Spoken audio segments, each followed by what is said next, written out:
Picture a city built on top of its own filth, not metaphorically, literally.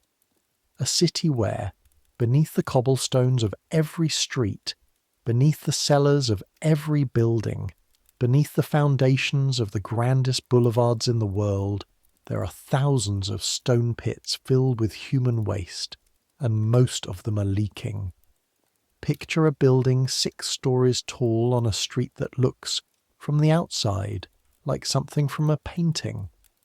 Carved stone facades, iron balconies with potted geraniums, a heavy wooden door with polished brass fittings.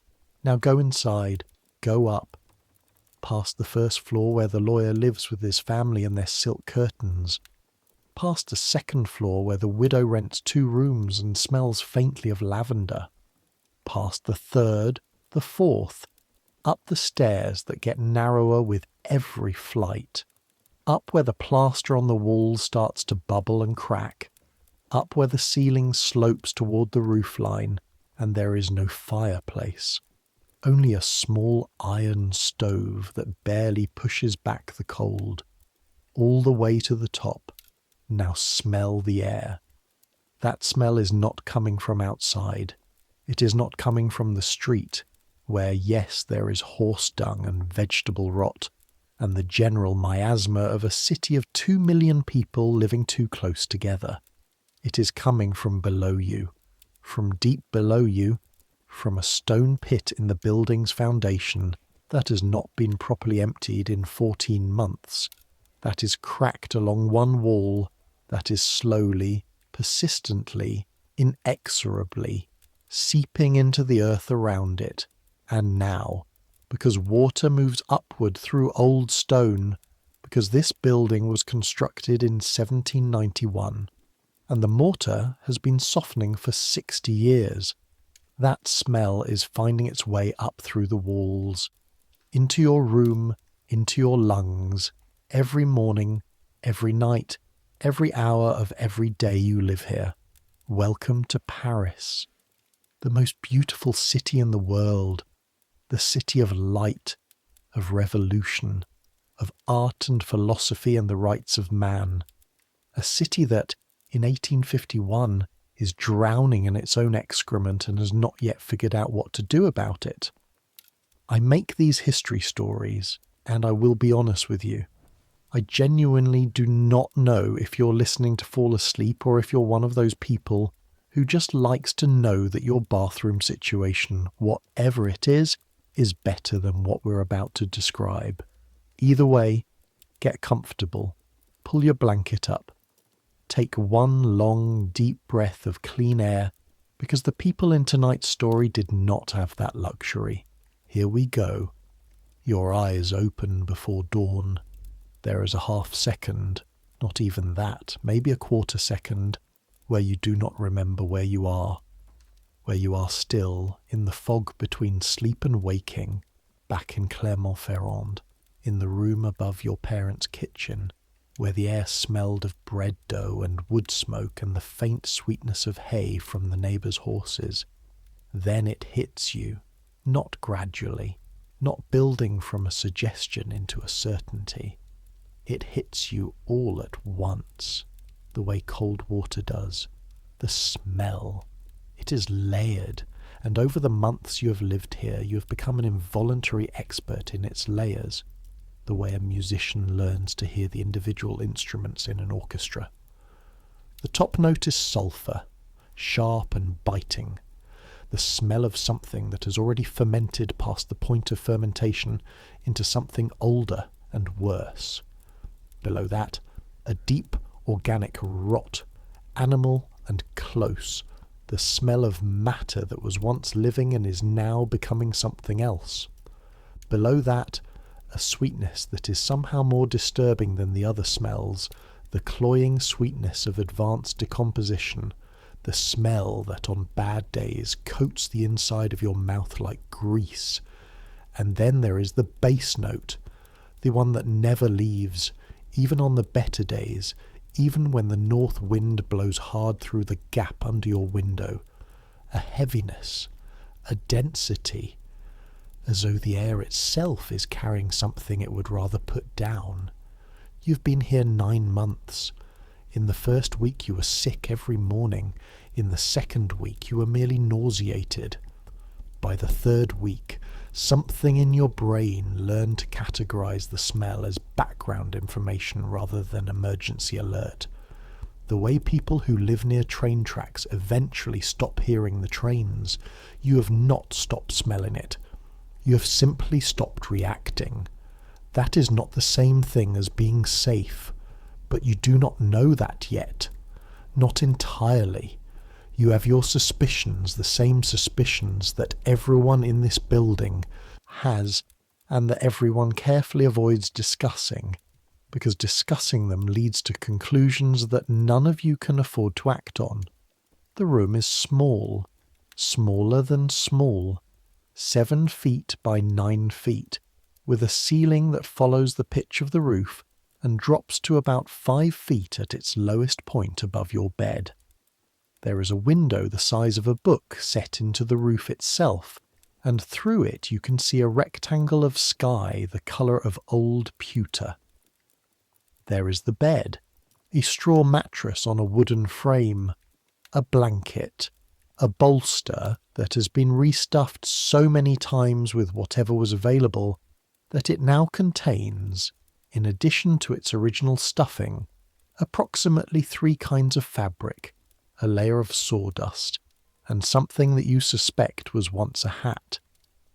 There is a small table, a chair missing its back, a hook on the wall for your clothes, a ceramic pitcher and basin, white with a blue flower pattern, cracked across the bottom and repaired badly with a smear of something grey that holds but doesn't hold perfectly, so that any water you pour into it seeps out slowly if you don't use it quickly.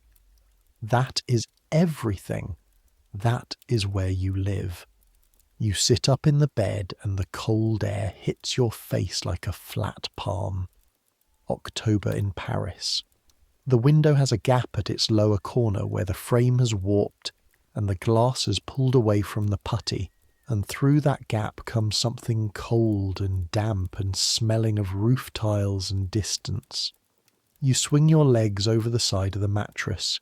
Your feet find the floorboards, which are cold, always cold, even in summer, cold in a way that seems to come from inside the wood itself. And you sit there for a moment in the dark, orienting yourself. Across the landing, through the wall that you could probably put your fist through if you wanted to, you can hear Madame Vauclin coughing. She's been coughing since August. A wet, deep cough, the kind that starts in the chest and ends somewhere even lower. She's 43 years old and has lived in this building for 11 years. She looks 70. You have thought about this and tried not to. Below her coughing, below the wind, below the various creaks and settlings of a building that has been slowly becoming more of a ruin than a building for the past decade, you can hear, if you're very still and the wind drops, a faint, deep gurgling. It sounds almost like a drain emptying. It sounds almost like water moving. It is neither. It is the cesspit. Your name is Marguerite Bonnet. You're 22 years old. You came to Paris from Clermont-Ferrand 14 months ago with 3 francs, a letter of introduction to a woman named Madame Colbert, who runs a lingerie workshop on the Rue Saint-Denis, 2 changes of clothes, and the unshakable conviction that Paris would change your life. Paris has changed your life. Whether it has changed it in the direction you imagined is a separate question. You are a couturière, a needlewoman, working for Madame Colbert, which means you spend 10, sometimes 12 hours a day bent over fine linen, stitching seams that must be invisible, embroidering flowers that must be perfect, hemming handkerchiefs for bourgeois women who will use them once and send them back to be laundered. Your fingers are calloused at the tips from the needle and rough along the edges from the thread. Your back aches every evening in a specific way, a deep ache that runs from your left shoulder to your right hip, the ache of sitting bent to the same angle for too many hours. You earn 2 francs and 50 centimes a week. Your room costs 1 franc and 20 centimes a month. That arithmetic works, barely, with very little room for anything going wrong, and with the understanding that you eat the cheapest things available, and wear your clothes until they cannot be worn any further, and do not get sick, not seriously. Because being too sick to work means not being paid, which means not eating, which is its own kind of sick. But it works. Your building is called, officially, on the deed, in the records of the prefecture, the Immeuble Le Comte, after the family who built it in 1791 during the brief, confused window between the Revolution and whatever came next, when half of Paris was buying up property that had belonged to the church and the nobility and was suddenly available at prices that seemed impossible. The Le Comte family had been bourgeois cloth merchants who saw an opportunity and took it. They built their building 6 stories high, unusually tall for the period, but land in Paris was expensive even then, with a shop front on the ground floor, respectable apartments on floors 2 and 3, slightly less respectable apartments above that, and up at the top the chambre de bonne, the maids' rooms, which in buildings of this period were never intended to be maids' rooms at all, since no respectable household would house their servants that far from their employers' rooms. They were servant rooms in name only. In practice, they were the cheapest accommodation in the building, which made them available to people like you. Young women from the provinces, workers of various kinds, the occasional student, men who did things at night that they did not discuss during the day. The building's social hierarchy was encoded in its structure with the precision of a legal document. On the ground floor, a butcher named Monsieur Grippon, who sold excellent cuts to the better neighbourhoods and kept the worse cuts for the worse customers, and who smelled permanently of blood and sawdust. His shop opened at 6 in the morning, and the sound of his cleaver on the block was the alarm clock that woke the entire building. First floor, the Fontaine family. Jean-Baptiste Fontaine was a notaire, a notary, with a practice on the Rue du Temple that handled the legal affairs of several small businesses and one moderately important merchant family. His wife Céleste was the daughter of a druggist and had never let anyone forget it. They had 3 children and 2 servants, and a drawing room furnished with things bought 3 years ago, when a period of prosperity made such purchases seem permanent. Second floor, Madame Berthier, a widow of 57 who owned the floor outright, bought it with her husband's life insurance when he died of a fever in 1842, and who supplemented her income by giving piano lessons to the children of families who could afford piano lessons, but not quite afford the teachers who gave lessons in the first arrondissement. She was the only person in the building who owned her apartment rather than renting it, and she held this fact with the careful dignity of someone who knows that dignity is the only currency they have left. Third floor, a pair of rooms rented separately. One to a young clerk named Edouard, who worked at a counting house near the Place de la Bourse, and was never home during daylight hours, and came home at night smelling of tobacco and something sweeter. The other to a woman named Hortense, who did something involving theatre. She was vague about the details, and kept unusual hours and had furniture that seemed too expensive for the room. Fourth floor, 2 families sharing what was designed as one apartment, divided informally by a curtain across the central hallway. On one side, the Brando family, a husband who worked at the Halle au Vin, the great wine market near the Jardin des Plantes, a wife who took in laundry, and 4 children between the ages of 3 and 11. On the other side, a man named Morel, who was a printer, who smelled of ink and solvent, who coughed in a different register than Madame Vauclin, a dry cough rather than a wet one, the cough of lungs inhaling particles rather than drowning in fluid. 5th floor, you, and Madame Vauclin in the room across the landing, and a 3rd room that has been empty for 2 months, its previous occupant having left one morning with all his belongings and not returned, owing 3 weeks' rent. The building's concierge, Madame Pichon, occupied a dark room just inside the main entrance beside the door. She saw everyone who came in and went out.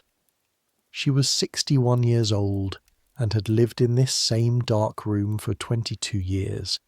And in that time she had memorized everything about the building and everyone in it, the way an old sailor memorizes the sea, not with fondness necessarily, but with the specific, intimate knowledge of someone whose survival depends on paying close attention.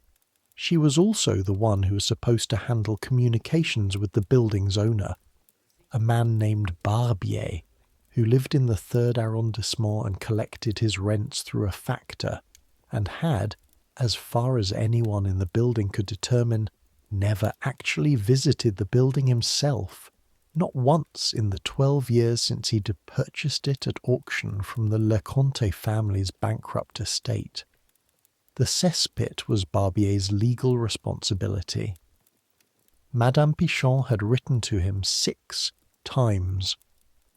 The first letter was polite, the second was concerned, the third was urgent, the 4th was, by her own description, forceful. The 5th letter, which she had written in March and which she had shown you because she was proud of the language, described the smell as a pestilential emanation contrary to public health and to the basic dignity owed to human beings by the Code Napoleon. The 5th letter had received no reply. The 6th letter, she told you last week, was currently being composed with the help of a lawyer she could not afford, who was doing it anyway because he was a neighbour of her sister's and occasionally had a conscience. The cesspit kept seeping. Getting water is the first problem every morning. Paris in 1851 has water. But Paris in 1851 does not have water that comes out of a tap in your room, or in your building's kitchen, or in any location that does not require you to go outside and stand in a line. There are public fountains. The city has been building them for 30 years, part of an increasingly anxious recognition that 2 million people living this close together without reliable clean water is not just inconvenient but genuinely dangerous. The fountains are fed by an aqueduct, the Aqueduct de la Douce, partially finished, partially not, the completion of which is one of those perpetually upcoming public works projects that the newspapers discuss in enthusiastic terms every few months, and that never seems to get further along. The fountain nearest your building is on the corner of the Rue Mouffetard, 4 minutes' walk. It runs for 2 hours in the morning, from 6 to 8, and you must be there before the line gets long, which means you must be out of bed before 6, which is why Monsieur Grippon's cleaver is so useful. You dress quickly. In the cold, quickly is not a negotiable word. It is a survival strategy. Your dress is dark wool, worn enough at the elbows to show the weave, warm enough to make the difference between manageable and miserable in October. Over it a shawl that you knot tightly at the chest. Your boots are the best thing you own, purchased with money you saved for 3 months specifically, because bad boots in Paris means bad feet, and bad feet means you walk more slowly, and walking more slowly means time and time. Here is money. You take the ceramic pitcher, carefully, both hands, keeping it level to prevent the crack from widening, and make your way down the stairs. The stairs of the immeuble Leconte are a descent through every level of the building's life. From the 5th floor, narrow, unlit, bare boards, cold underfoot. 4th floor, the Brundos Said has a smell of onion soup and children's bodies and damp wool.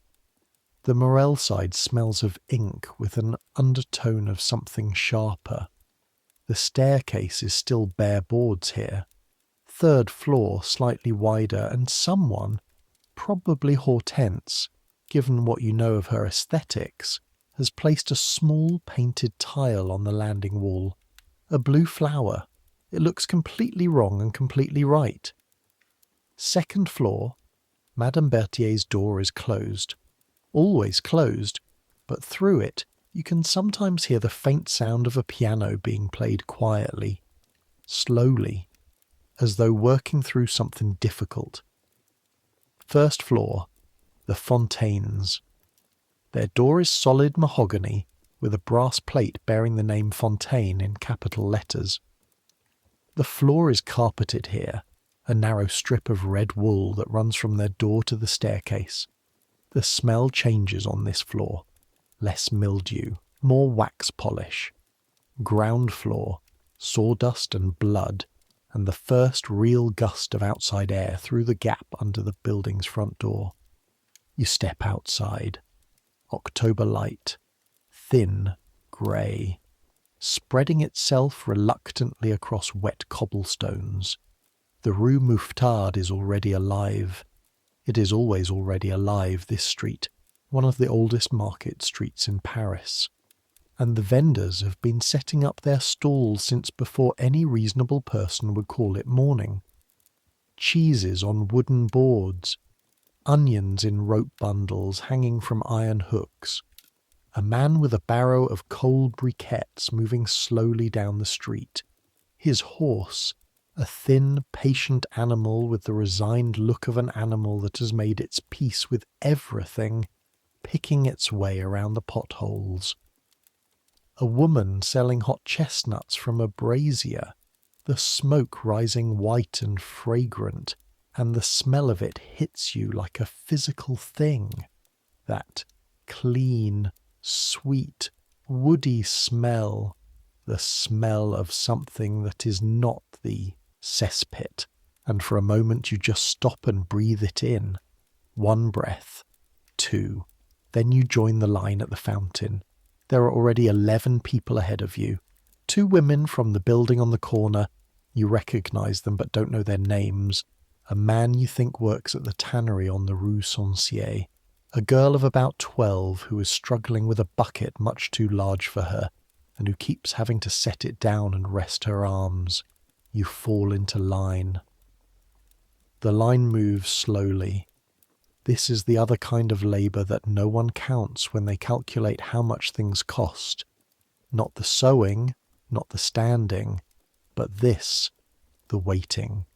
The holding of a heavy pitcher with a cracked bottom, shifting it from hand to hand when your arms tire, watching the fountain dispense its small stream of water into vessel after vessel, doing the mathematics in your head of how many people are ahead of you, and how much time that represents, and whether you will be back to eat before Madame Colbert's workshop opens at 7:30. Probably, if the line doesn't grow. They're digging again, the woman ahead of you says, not to you specifically, just to whoever is listening. Where? The tannery man asks. Rue de Rivoli and the Rue de la Paix. The whole street is up. They say Haussmann is putting new sewers in. A pause. The fountain dispenses. Someone's bucket clanks against the stone basin. New sewers for the new boulevards, the woman says. Her voice carries a specific quality that requires no additional comment. Haussmann. The name is everywhere in Paris right now. Georges Eugène Haussmann, prefect of the Seine, the man the emperor, Louis Napoleon, recently made Napoleon III, recently made emperor by a coup that half of Paris supported and the other half is still furious about, has appointed to remake Paris in the image of a modern city. New boulevards, wide, straight, lined with identical Beaux-Arts buildings with identical stone facades, gaslighting, new sewers, a new Paris. For some people, this is exciting. For the people being forced out of the neighbourhoods, being demolished to make room for the new boulevards, it is something else. You're not yet being forced out. The Rue Mouffetard is still standing. The 5th arrondissement, the Latin Quarter and its surroundings, will come later in Haussmann's transformation.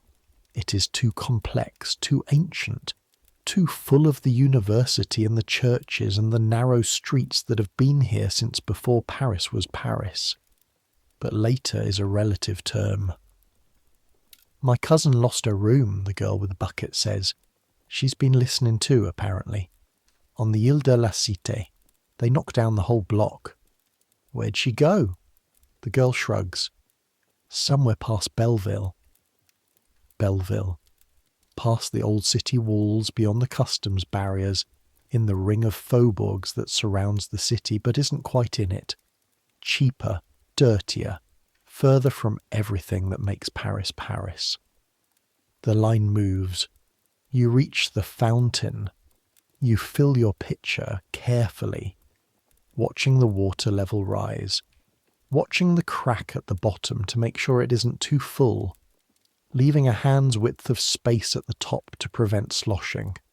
The water is cold and clear and smells of nothing. You stand there for a moment with your fingers in it, feeling the cold before you lift the pitcher away.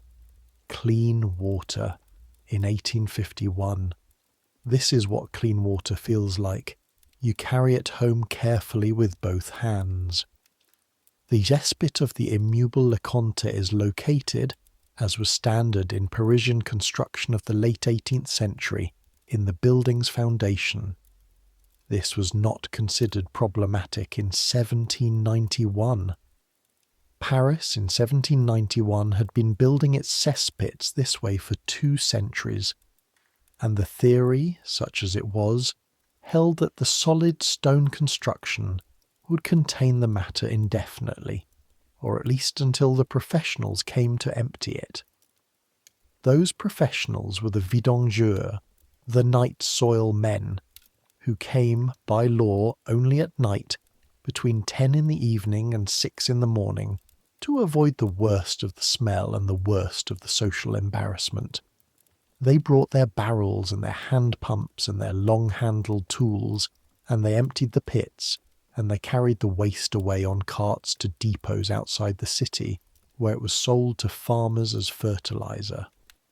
The system worked, as long as several things were true simultaneously.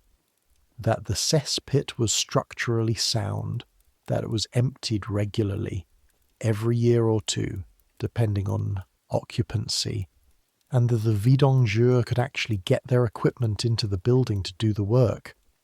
None of these things were currently true about the immeuble Le Comte. The cesspit had last been emptied in August of 1849, 2 years and 2 months ago.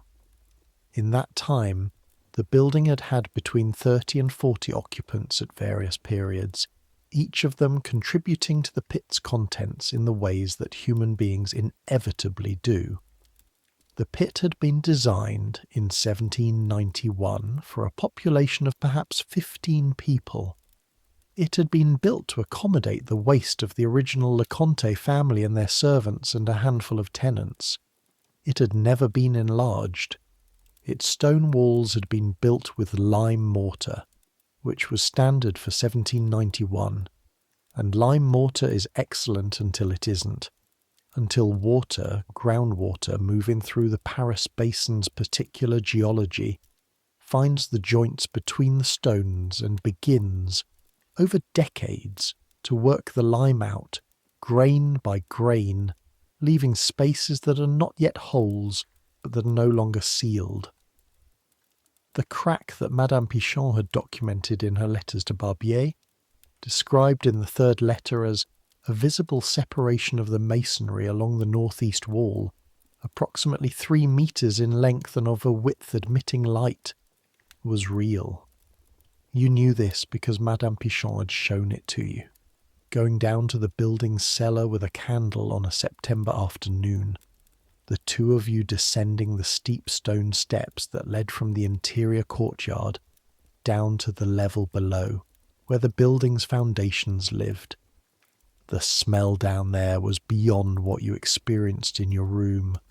It was the full, unfiltered version of what reached you, diluted and dispersed after travelling 5 floors upward through old masonry. Down here it was solid, a physical presence that entered your nose and throat and settled in your chest, a weight you could feel when you breathed. Madame Pichon held the candle up. The wall of the cesspit chamber, visible through a barred iron door that was itself corroded dark red with moisture, was wet. Not wet from groundwater, from within. A darkening of the stone that told its own story, a stain that spread outward from the joint between 2 courses of masonry and moved downward toward the floor, which was not, you now saw, entirely dry. 6 letters, Madame Pichon said. Her voice was flat, informational. You stood there looking at the stain on the wall. How long, you asked? The stain? I first noticed it in May. By July it was this size. She gestured with the candle, indicating something larger than what you saw now. It was larger. I think the water level dropped through the summer, but now. She gestured again. Autumn. Rain. The level is rising again. She turned and climbed back up the stairs. You followed her, grateful for every step that put distance between you and the stain on the wall, and when you emerged into the courtyard and took a breath of October air, even October Paris air with all its layers of coal smoke and street mud and horse manure, it felt like something close to clean. What happens, you asked, if it keeps going? Madame Pichon looked at you. Her expression said that she knew the answer to this question, and had been sitting with it for some months and did not enjoy it. In 1832, she said, a building on the Rue des Fossés Saint-Marcellien, 1 street over, had a cesspit fail completely. The contents entered the building's foundation. The ground floor flooded. She paused. 3 people on the ground floor died in the cholera outbreak that followed. A beat. The cholera was already in the city that year. It might have been coincidence. Another beat. It might not have been. She went back inside. You stood in the courtyard for a moment longer, listening to the faint sound of rain beginning to fall on the roof tiles above you, feeling the cold of it on your hands. October rain in Paris, and somewhere below your feet, the slow seep of something getting worse. Madame Colbert's lingerie workshop is on the 3rd floor of a building on the Rue Saint-Denis, reached by a staircase that is wider than yours but darker.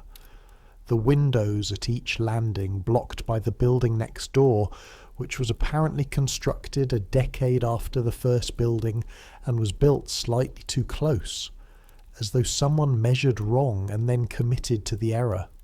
The workshop is a single long room, running the full width of the building with 6 windows, along the street side and a ceiling high enough that in summer it is bearable. Just. And in winter is never quite warm despite the iron stove that stands at one end, and around which the women closest to it arrange themselves strategically between tasks. There are 14 women who work here, including you. Their names are Céleste, who is from Lyon, Marthe, who is from Paris, from the Faubourg Saint-Antoine, and is proud of this in the specific way that Parisians are proud of being from Paris, as though they chose it. And yes, Louise, 2 women, both named Marie, who distinguish themselves by going exclusively by Marie-Thérèse and Marianne, Victorine, Jeanne, Adèle, Hortense, not the same Hortense from your building, Constance, Brigitte, and a woman who everyone calls simply La Normande, because she's from Normandy and has never offered any other introduction, and no one has asked. The work is fine needlework, lingerie in the French sense, which in this period means not just undergarments, but all the fine household linens, nightgowns, chemises, handkerchiefs, nightcaps, collars, cuffs, the kinds of things that must be white and that must be perfect and that must be soft against skin that can afford to notice whether things are soft. You sit at the window. You fought for a window seat in your first week and held it by being first to arrive every morning, a battle that felt stupid and now just feels like habit. And you work with your back straight and your hands steady and your eyes focused on the exact point where the needle must enter the fabric to produce the seam that will be invisible from the outside. Your hands have learned things your mind cannot fully access. They know, without you thinking about it, how tightly to hold the needle, how much tension to maintain on the thread when the fabric is pulling wrong and the seam will pucker if you continue. They know the weight of good linen versus cheap linen, the way good linen slides under the needle and cheap linen drags, the sound, yes, sound, of a needle entering fabric correctly versus incorrectly. You can sew a handkerchief hem blindfolded.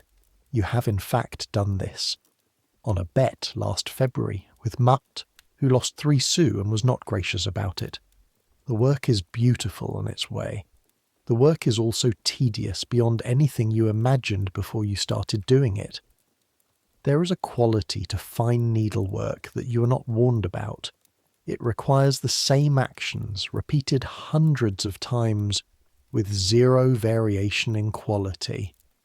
Any slippage in concentration produces visible results. Any tiredness in the hands produces visible results. You cannot think about something else while sewing a collar. Not fully. Not the way you can let your mind wander during simpler manual tasks. You must be present. You must maintain the same angle, the same tension, the same rhythm, stitch after stitch after stitch. For 10 hours, 5 days a week, and half of Saturday. By the end of the day, your hands are not just tired, they are specifically tired. A tiredness concentrated in the 2 fingers that hold the needle and the muscles that run from those fingers up the forearm to the elbow. A tiredness that makes you think some evenings that you can feel every individual tendon separately. You have learned to soak your hands in warm water when you get home, which helps. You have learned to flex and extend your fingers methodically in the evenings, which helps more. You have learned that cold, which comes first in the morning, makes it worse. It takes at least 40 minutes of working before your hands warm up enough to do their finest work, which is why you drink your coffee at your workbench, wrapping both hands around the bowl before you begin. Madame Colbert herself is a woman of 50, small and dark, with eyes that can read a seam from across the room the way a doctor reads a face, quickly, accurately, without sentimentality. She was herself a needlewoman before she were a workshop owner, and she has the hands to prove it, strong, precise, with the same roughened fingertips that all of you have.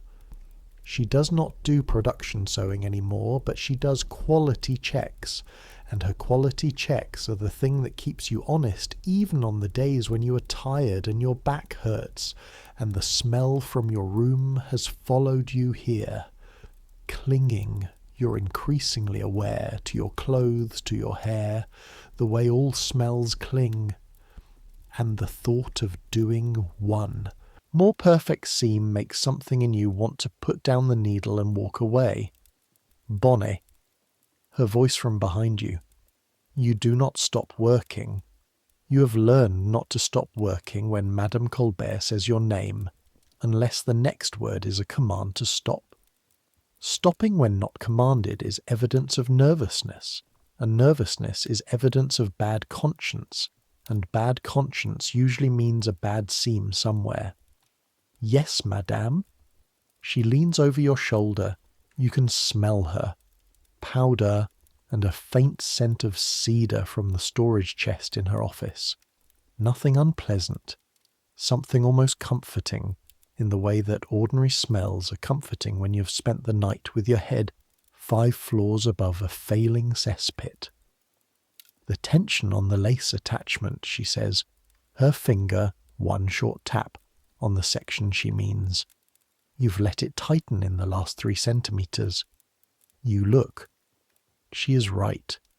The difference is almost invisible, but it is there. The lace lying fractionally tighter against the linen, the seam beneath it carrying fractionally more strain. Yes, madame, I'll redo it. You'll redo it correctly, she says, which is not the same thing as the same thing. She moves on to Agnès, who has made a worse error and will hear about it in longer sentences. You unpick the 3 centimetres, 3 minutes of work, undone, and redo them. The second time is better. You look out the window. Below, the Rue Saint-Denis is doing its thing. Vendors, carts, pedestrians, a priest walking fast with his habit gathered in one hand to keep it out of the mud, a child running, a dog, the usual chaos of a city street in the middle of a working day. None of them can smell your room. Down here you're just a seamstress at a window, just a pair of hands doing fine work. Just a girl from Clermont-Ferrand who came to Paris with 3 francs and a letter and who is, against some odds, still here. You bend back to your work. You need to understand something about Paris in 1851 before we go any further, because the city you are living in, the city that greets you every morning with its smell and its noise and its crowds and its beauty and its horror, is a city in the middle of becoming something it isn't yet. Paris in 1851 is still, in many ways, a medieval city. Not in the romantic sense, not in the sense of troubadours and stained glass and the elegant logic of Gothic arches, in the physical sense, in the sense of streets so narrow that 2 carts cannot pass each other, in the sense of buildings packed so close that the upper floors lean toward each other across the alleyway, almost touching, in the sense of a water system that relies on a network of ancient pipes and fountains, of a waste system that relies on stone pits in basements, of an infrastructure that was designed for 200,000 people and is now straining under the weight of 2 million. The city has been growing faster than it can accommodate its growth. People come from everywhere, from the countryside, from other cities, from other countries, drawn by industry, by opportunity, by the specific magnetism that capital cities exert on ambitious young people. The same magnetism that brought you here 14 months ago. The Rue Mouffetard, where your building stands, has been a market street since the Romans. The Via Cenovicula, they called it. The little road that led south from Lutetia, the Roman city on the Ile de la Cité, out through the left bank and toward Italy. For 1700 years, people have been buying and selling on this street. 1700 years of feet on the same cobblestones, 1700 years of the same basic human commerce of someone with something to sell finding someone who needs it. The street knows its business, but the city is changing. Napoleon III, who became emperor in December of 1851, just 2 months from now from where you stand in October, has a vision of Paris as a modern city, Paris as the showpiece of a new empire. Paris as proof that France is not the chaotic, revolution-prone country that has had 5 different forms of government in the last 60 years, but is instead a stable, prosperous, modern nation-state. Haussmann is how that vision becomes stone and mortar. The boulevards he is carving through the old city are not just aesthetic projects, though they are certainly that. They are functional. Wide streets mean air circulation, which Haussmann and most physicians and urban planners of the period believe is crucial to public health. Wide streets mean soldiers can march in formation, which Napoleon III, who knows his military history and knows how the narrow streets of Paris have served revolutionaries in 1789, 1830 and 1848, also considers relevant. Wide streets mean new sewers underneath them, and new sewers mean that the city can finally begin to address what people in 1851 are beginning to understand as the central public health crisis of modern cities, the contamination of water by waste. The link between bad water and disease is not yet fully established in 1851. The germ theory of disease is still being argued in the journals. Miasma theory, the idea that disease is caused by bad air, by the miasmatic emanations of rotting matter, is still the dominant framework, and it is not entirely wrong, in the sense that places with bad air tend to be places where contamination is occurring, even if the mechanism is different from what the miasmatists think. But cholera does not care what theory you subscribe to.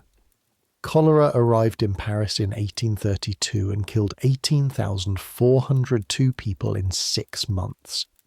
It came back in 1849 and killed 19,184. It will come back again in 1853 and 1865.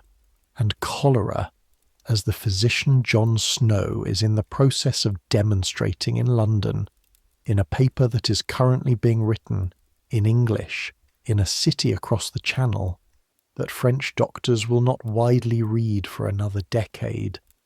Cholera moves through contaminated water, through water like the water in the limestone basin of Paris, which sits in a great bowl of permeable rock, and through which, when cesspits fail, when their contents seep into the ground, those contents eventually reach the wells and springs and aqueducts that supply the city's fountains. Through water like the water you carry home from the fountain on the Rue Mouffetard every morning, through water like the water in your cracked ceramic pitcher with a blue flower pattern. You do not know this yet. Madame Vauclin, coughing in the room across the landing, does not know this. Madame Pichon, who's written 6 letters and received no reply, knows that something is wrong, but frames it in the language available to her. The smell, the indignity, the violation of something that she cannot name precisely, but that she feels with absolute certainty. The language of rights, the language of what human beings are owed, not yet the language of microorganisms and contamination pathways and epidemiology. That language is still being invented a few hundred miles away by men whose names you will never know. On Thursday afternoons, Madame Colbert gives the workshop 40 minutes for the midday meal. 40 minutes, not enough to go home. Enough to go to the brasserie on the corner of the Rue Saint-Denis and the Rue aux Ours, which keeps a prefix menu for workers at 40 centimes for a bowl of soup, bread, and a small glass of wine. The soup is usually good. Not always good. The bread is always good, because good bread is the one thing Paris does with a consistency that borders on religious commitment, and even the cheapest brasseries buy their bread from decent bakers because to do otherwise would be to violate something fundamental. The wine is thin and slightly sour and entirely beside the point. You sit with Marty and Victorine, because you generally sit with Martha and Victorine, partly because you like them, and partly because the alternative is sitting with Marie-Thérèse and Marianne, who discuss their families in a way that makes you feel the specific loneliness of someone whose family is 300 kilometres away and unreachable except by letter. The smell today, Victorine says. She wrinkles her nose. She is not talking about your building. She's talking about the street. The Rue Saint-Denis in October has its own particular register of unpleasantness. The gutter, running with the combined drainage of 100 buildings and 24 street stalls, enriched this week by rain, which has the effect of mobilizing everything that had been merely lying in the gutter into something that now flows actively through it. Worse in summer, Martha says. She says this about every unpleasant thing. It is her contribution to comfort. My room is worse than this, you say, and then you stop because you did not mean to say it. Marty looks at you. Victorine looks at you. You have not told them about the cesspit. You have not told anyone, really, except Madame Pichon herself, who obviously already knew, and Madame Vauclin, who came to you one afternoon in August looking like she had something to say, and then said it, haltingly. You've noticed. The smell. Yes. There is something about living with a problem that is too expensive to leave that makes you reluctant to speak it. Not shame, exactly. More like the specific economy of not wanting it to become more real by being named. But Victorine is looking at you with an expression that is not pity. Victorine does not do pity, but something more useful, attention. Your room smells, she says, flat, like a fact. My building's cesspit is failing, you say. Also flat, also like a fact.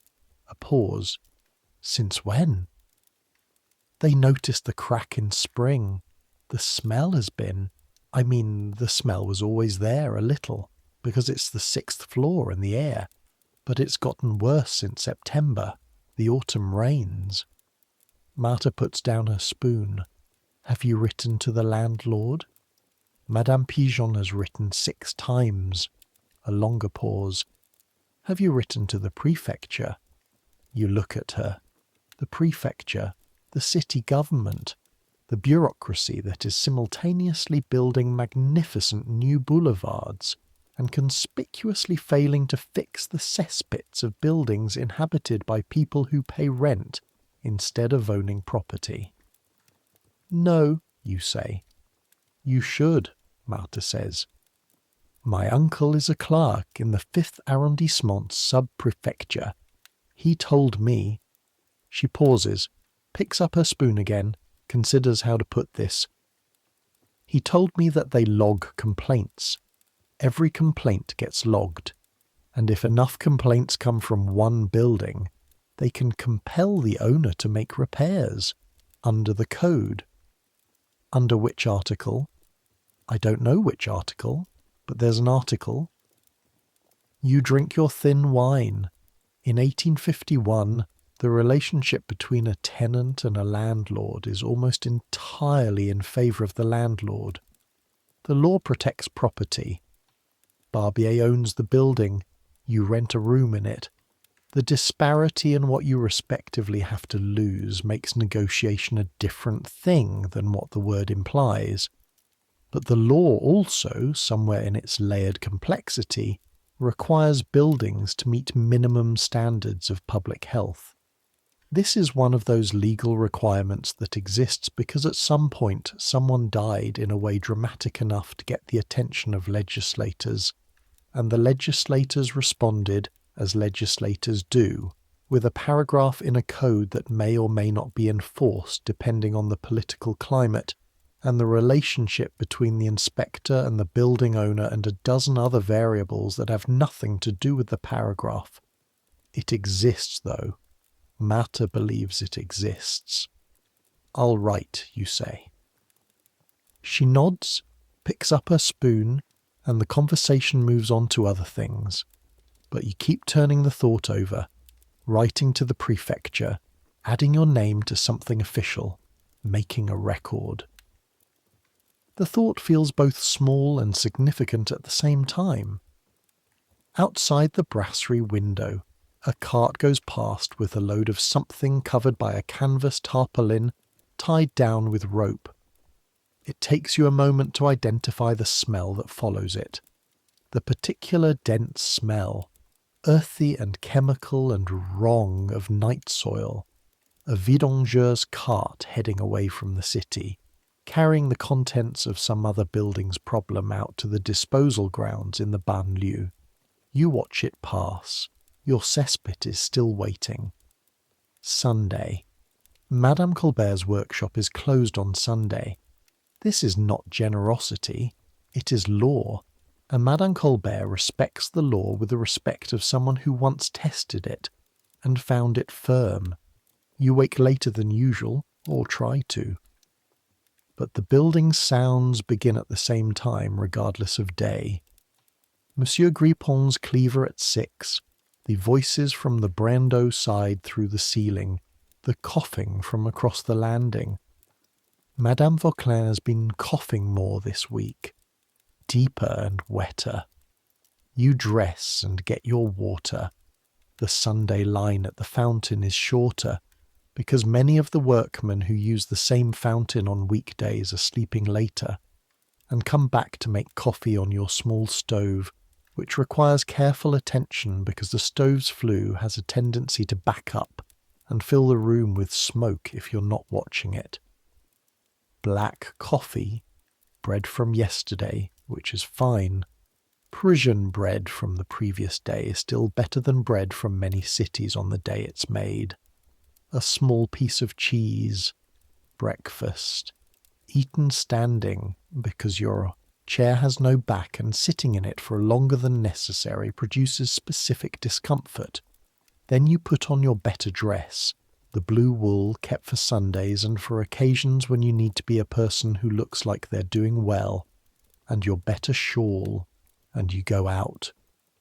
You have decided to go to Montmartre, not to the windmills. There are still windmills on Montmartre in 1851, old stone structures that have mostly stopped grinding and are now simply landmarks, and not to the cabaret that Victorine has been telling you about, where apparently a man plays the accordion with a skill that makes even people who don't like accordion music pause and reconsider. You want the hill above Paris. You want to be above it.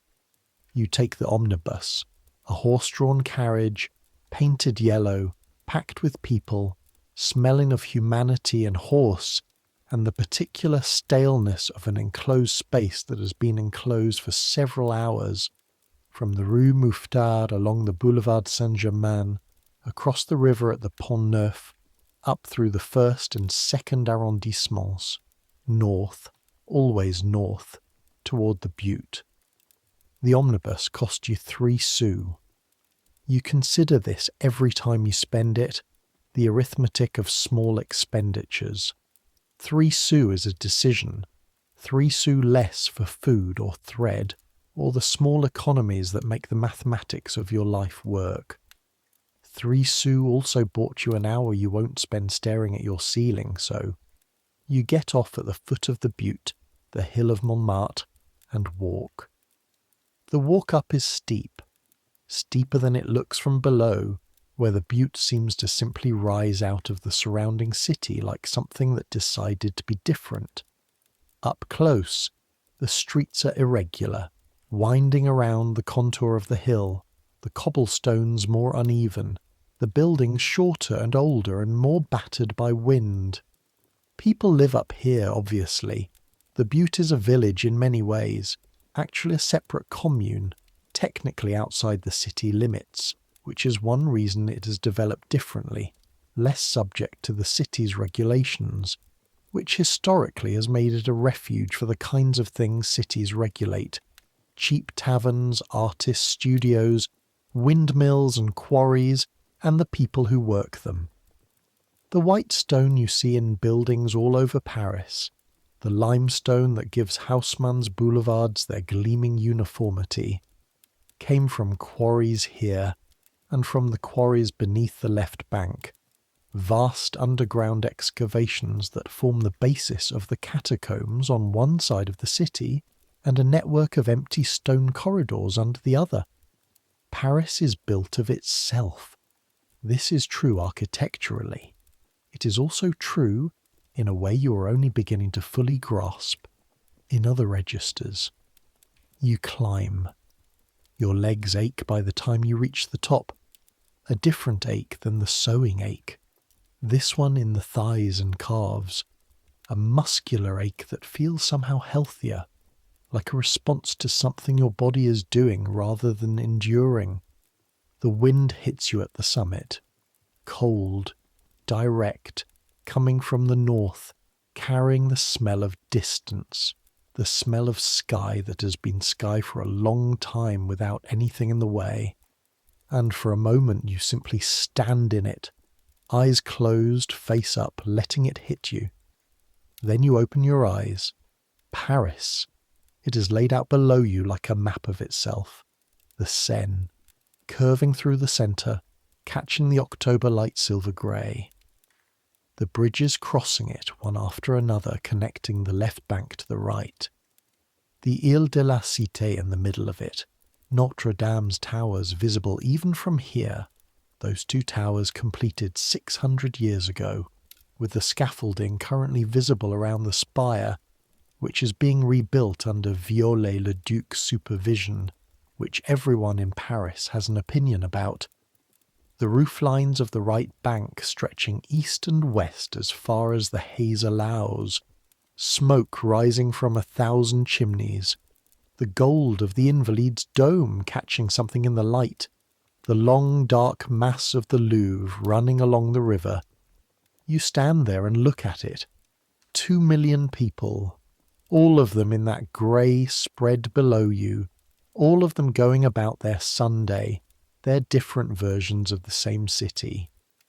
The fontaine in their apartment on the first floor of your building, attending mass at Saint-Médard and then receiving visitors in their polished drawing room. Madame Berthier, probably at the piano playing something slow. The Brendo's children running in the courtyard. Morel, the printer, probably not working but probably unable to stop himself from thinking about work. Madame Vauclin coughing. Madame Pichon sitting in her dark room by the door, watching who comes and goes. You think about something the old printer, not Morel, a different man, a man you met at a political meeting in July that Martha had dragged you to, a meeting about workers' rights and wages and the new empire, had said. He'd been talking about Paris, about the city's history, about the revolutions of 1789 and 1830 and 1848, about how each one had come from the streets, from the narrow streets of the neighbourhoods that Haussmann was now widening. The people of Paris, he had said, know what happens when you push them far enough. The new boulevards are wide enough for artillery. That's not a coincidence. You'd thought about that for a long time afterward. You think about it now, looking at the city. The view from up here shows you both things at once. The beauty, which is real, the light on the river, the geometry of the bridges, the grand dome of the Invalides, and the density, which is also real, the sheer number of people packed into that space, the accumulated weight of all those lives pressing against each other. You can't see the cesspits from up here. You can't see the crack in the northeast wall of the immutable Leconte's foundation. But they're there, under everything beautiful, under everything grand. Paris, the city of light, is also built on approximately 20,000 failing stone pits. You stand on the hill for 45 minutes until the cold drives you back down. You have seen them. Everyone has seen them, but no one looks directly. They come at night, between 10 and 6, as the law requires. The law requiring night work was passed in 1778, almost a century ago now, a recognition that the work is unpleasant enough to require that it be concealed from daylight and from the sensibilities of people going about their daytime business. The carts arrive without announcement, or with only the announcement their smell provides, which arrives some minutes before the carts themselves. Heavy wooden carts, barrel-shaped, iron-banded, sealed with wooden stoppers that do not seal as well as they might. 2 horses per cart, heavy breeds, the kind of horses that are good at pulling heavy things slowly and are not known for any quality beyond that. And the men. You have seen them from your window one morning. The October window in the roof, too small to lean out of but sufficient to look down, when they came not to your building but to the building across the courtyard, a similar structure, similarly neglected. 4 men, working in darkness, lit only by a lantern hung from the cart. They wore canvas aprons so saturated with their work's history that the canvas had gone rigid and dark, like a carapace. They wore gloves, though the gloves appeared to have stopped being effective at some point in the past. They wore expressions that contained no particular component of distress, the expressions of men doing a job they have done many times, concentrating on the mechanics of the work. They moved efficiently. 1 man operated the hand pump, a long iron lever connected to a cylinder that drew the pit's content up through a hose and into the cart's barrel. 2 others managed the hose, guiding it down through the access hatch, adjusting its position. The 4th watched the cart, managing the flow, stopping the process when the barrel reached capacity, replacing the stopper. They did not speak much. Occasional brief exchanges, technical, about the hose or the pump or the level in the barrel. Their voices were low, not from discretion, from fatigue perhaps, or from the simple economy of words among men who have worked together long enough to need fewer of them. It took approximately 40 minutes to empty the neighbouring building's pit. 40 minutes. Then the hoses were rolled up, the access hatch resealed, the cart's barrel restoppered. One of the men poured water over the access point, a brief, inadequate gesture at cleaning, and then they climbed back onto the cart. The horses were persuaded into motion, and they moved away down the alley. You watched until the cart's lantern disappeared around the corner. The vidangeurs of Paris are part of a guild system that dates to the 17th century, a protected trade with its own regulations and rates and legal structures. They have a monopoly on the city's pit emptying, which means that they can charge what the work requires, and the work requires. The equipment, the horses, the carts, the permits, the disposal fees at the receiving grounds outside the city, and what the market will bear. The cost of emptying a cesspit of average size in 1851 is between 40 and 80 francs, depending on the pit's capacity and the difficulty of access. 40 to 80 francs. Your monthly rent is 1 franc and 20 centimes. Barbier's monthly income from the immeuble Leconte, 30 to 40 occupants at rates averaging 2 to 3 francs each, is somewhere between 60 and 120 francs. The emptying costs, perhaps, 2 months of income. Paid every year or 2. Not ruinous. Manageable for an owner who manages. But Barbier does not manage. Barbier collects. Through a factor named, you learned this from Madame Pichon, de Forges, who lives on the Rue du Bac, and appears on the 1st of every month to collect the rents, and who, when approached about the cesspit, expresses a combination of sympathy and impotence that Madame Pichon has characterized, in her 6th letter to Barbier as an elaborate theatrical performance of helplessness that serves primarily to absolve the responsible parties of their legal obligations. Madame Pichon reads widely.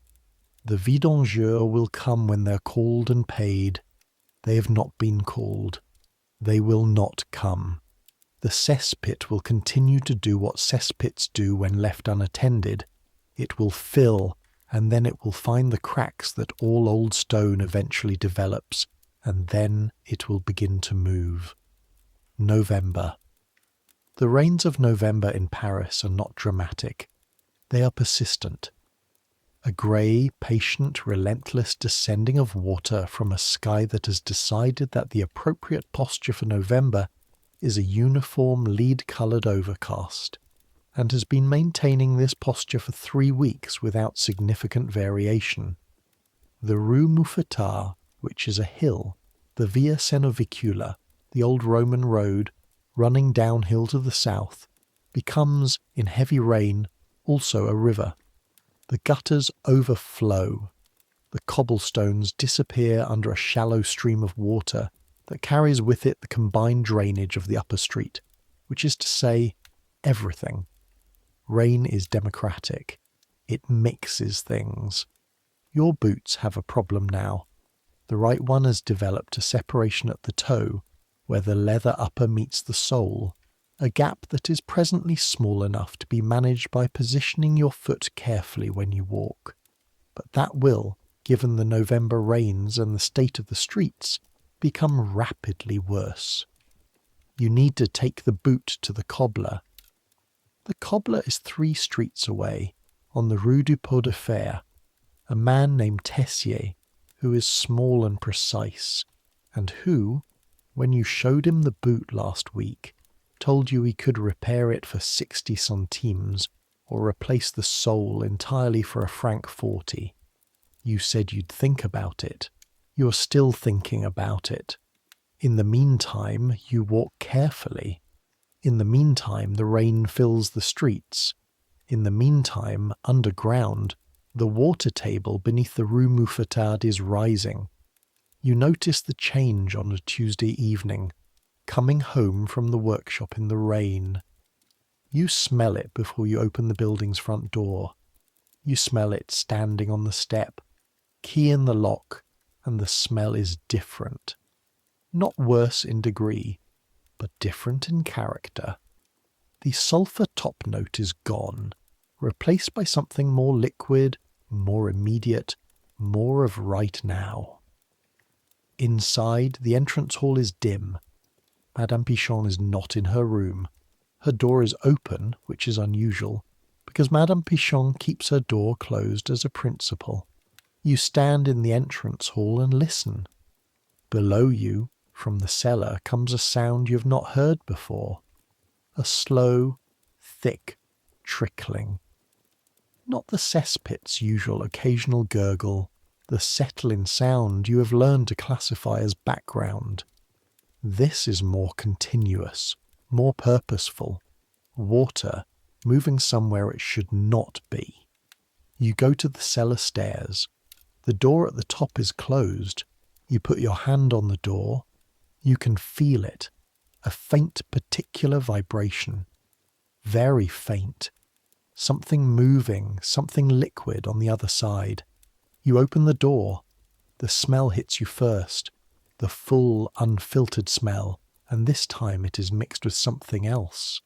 Something mineral and cold, the smell of wet stone and old earth, and under that the smell you recognized and have been trying not to think too clearly about.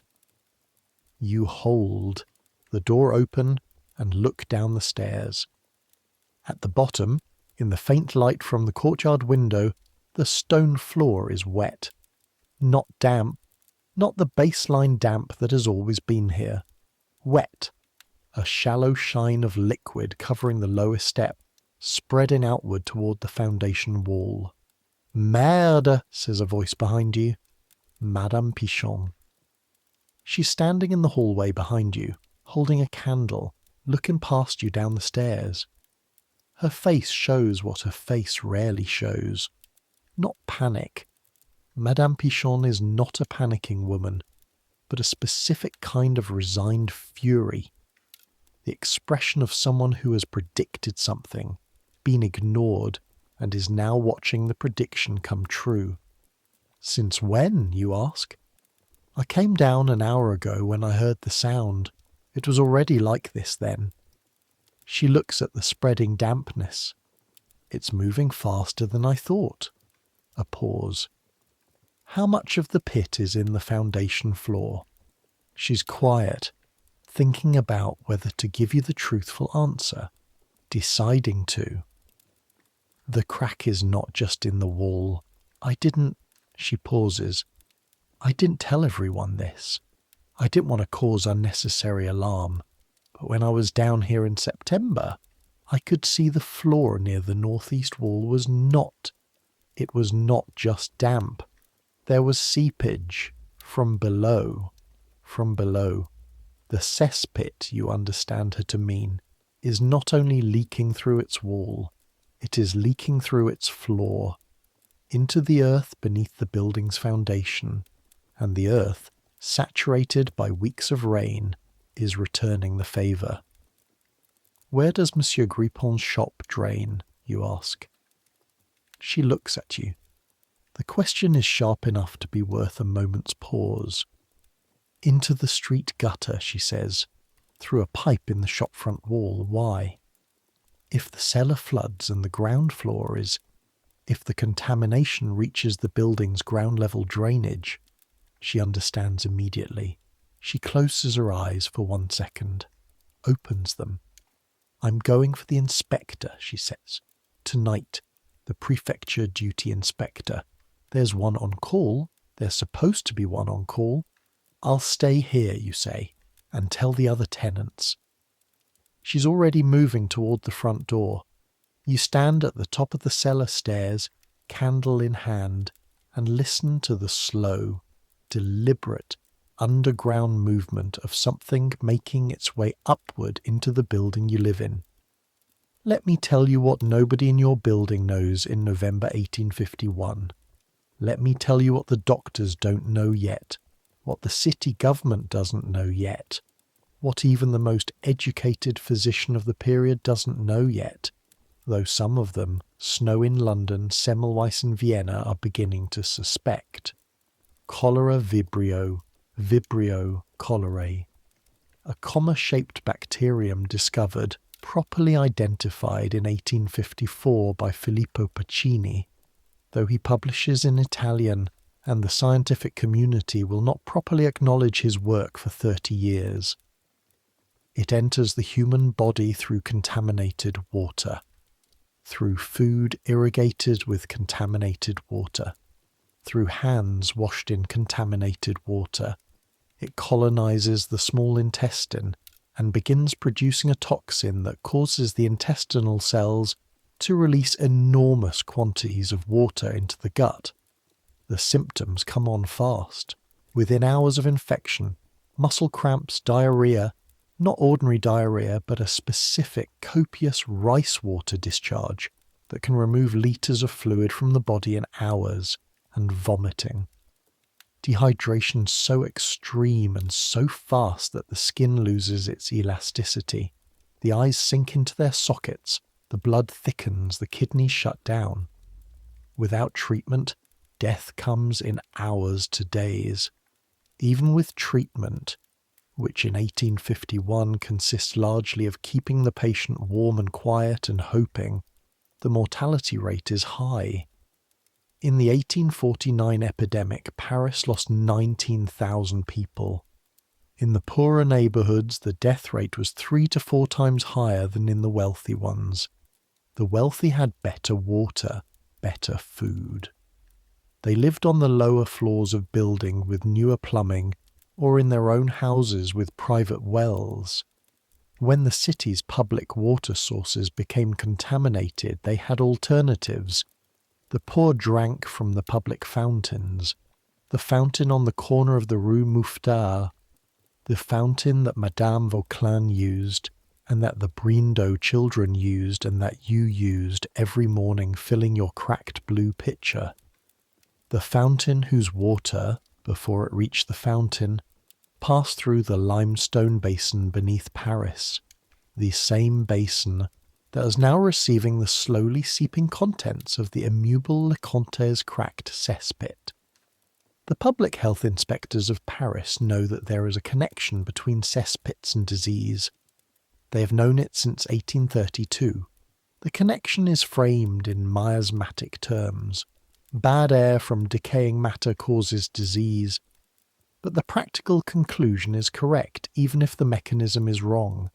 Cesspits need to be emptied, sealed. Pits are healthier than leaking ones. Proximity to decaying matter increases disease risk. This is why there are regulations. This is why Madame Pichon has been writing letters. This is why those letters, unanswered, represent something more than an administrative failure, something more than an inconvenience. The thing in the basement is not just unpleasant. The thing in the basement can kill people. You go upstairs first to the 4th floor, to the Brindos. Madame Brindo opens the door in a nightcap, and an expression of someone interrupted from something necessary. You explain quickly, the cellar, the flooding, Madame Pichon going for the inspector. Her face changes. She is a woman who has lived in working-class Paris for her entire life, 38 years, and she knows what the cellar is flooding from the cesspit means at a practical level that does not require the vocabulary of public health. Get the children up, she says, not to you, but back into the apartment. Her husband appears behind her, a big man with a heavy beard just starting to turn grey, and he and his wife have one of those rapid marital exchanges. 5 words each, 3 pauses, total time 9 seconds. That ends with him nodding and pulling on his coat. The cellar water, he says to you. Does it have the smell? Yes. He nods. This is enough. Morel is awake. His light was on when you knocked, and he opens his door already in his coat as though he'd been expecting this. I heard, he says, the sound through the floor. He follows you up to the 5th floor. Madame Vauclin is the last. You knock softly, then less softly, then call her name through the door. A long pause, then shuffling, the sound of someone who needs to rest between movements. The door opens. Madame Vauclin is in her nightgown, shawl over her shoulders, candle in hand. Her face in the candlelight is the colour of old paper, and the circles under her eyes are deep and specific, the circles of someone who has not slept well in a long time. She has also been getting thinner. You notice this with a cold precision. She is thinner than she was in September, when you first started really seeing her, and in September she was already thin. The thinness of someone whose body is consuming itself for fuel it isn't getting from food. She coughs when she opens the door, the familiar wet cough. You look at her. Madame Vauclin, you say, and your voice comes out gentler than you planned. The cesspit is leaking into the cellar. Madame Pichon has gone for the inspector. I think it might be good for you to. Could you come down to the 1st floor, or go to a neighbour? Is there somewhere? She looks at you. I have been sleeping in this smell for 11 years, she says. Her voice is not unkind, just tired. I know, you say, but tonight it's worse. She looks at the candle in her hand for a moment. I'll come down, she says. Let me put on my dress. The inspector's name is Rochemont. He arrives at 11:30 with Madame Pichon and 2 assistants who carry between them a leather bag of instruments and a large ledger book. He is a small man, 40 years old approximately, with a neat dark beard and the expression of someone whose professional life consists of walking into situations that are worse than they appear from the outside. He wears good boots, the boots of a man who goes to wet places regularly and has invested in footwear accordingly. He goes to the cellar first. You watch from the top of the cellar stairs, along with Madame Pichon and Brindot and Morel, as Rochemont descends with the lantern and spends 8 minutes examining what is there. When he comes back up, he closes the cellar door, wipes his hands on a cloth that he then deposits in his assistant's bag, and opens his ledger. The cesspit chamber has lost structural integrity along the northeast wall and the floor junction, he says. He speaks with a briskness of professional report. Current seepage rate suggests the water table ingress is active and accelerating. The cellar floor is under approximately 3 centimetres of contaminated water. This is not immediately dangerous to persons on upper floors, but he looks up from the ledger. The building's ground-level drainage connects to the street gutter at the front, and if the cellar water reaches that connection, there is risk of street contamination. He looks at Madame Pichon. You have written to the owner? 6 times, the last letter in September. Did you send a copy to the prefecture? She stares at him. I sent them to the owner's factor, Deforges, Rue du Bac. That is, Rochemont pauses, that is the incorrect procedure. Letters should be addressed to the owner directly, with a copy to the prefecture's hygiene office, 7th district. Without the copy to the prefecture, there is no official record. There is no official record, Madame Pichon repeats. Her voice is extremely quiet. Rochemont looks at her. He's a bureaucrat, and he is also a human being, and these two things are in some tension at this moment. I am creating an official record now, he says. Tonight, I will note the condition of the cesspit, the evidence of long-standing neglect, and the dates of your communications as you've provided them. This will go to the Inspector General tomorrow morning. Under the hygiene provisions of the 1848 Municipal Code, the owner can be compelled to make repairs within 30 days or face a fine, and, in extreme cases, the building can be temporarily condemned. Condemned, says Brindot from behind you. As a last resort, Rochemont says. His voice carries the careful inflection of someone who is aware that words have consequences. Ordinarily, the threat of condemnation compels action. And if it doesn't, Rochemont writes something in his ledger. Then the city undertakes the repairs and bills the owner. With interest. He closes the ledger, looks around at all of you. You and Madame Pichon and Brindot and Morel and Madame Vauquelin, who has come downstairs in her dress and her shawl, and is standing by the entrance hall wall looking at the inspector, with the expression of someone watching a performance whose plot they already know. For tonight, Rochemont says, I would advise against using the building's water supply. Your ground floor water access, the kitchen tap if there is one, may already be compromised.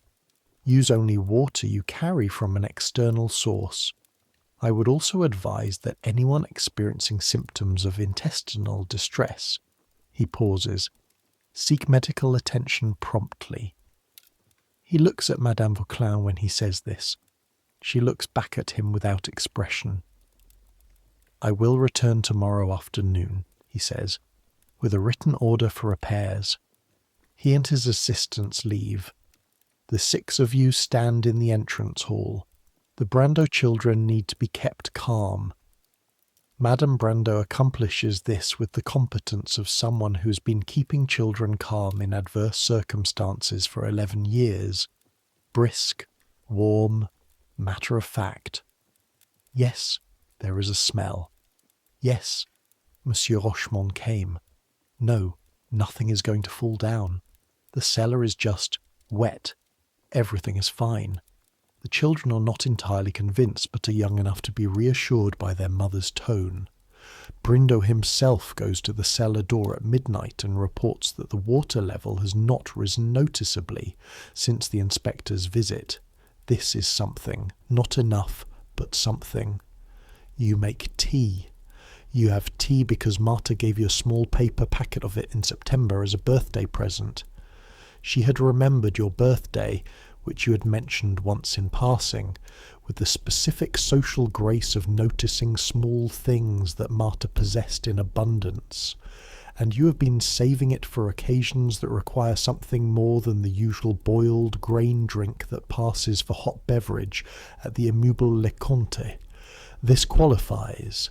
You bring cups to Madame Vauclain, who has settled in Madame Pichon's room, which is small and dark but is on the ground floor, which seems, given the logic of tonight, the better direction from the smell source. Madame Vauclain takes the tea and wraps her hands around it the way you wrap your hands around your coffee bowl in the mornings. She smells of the building.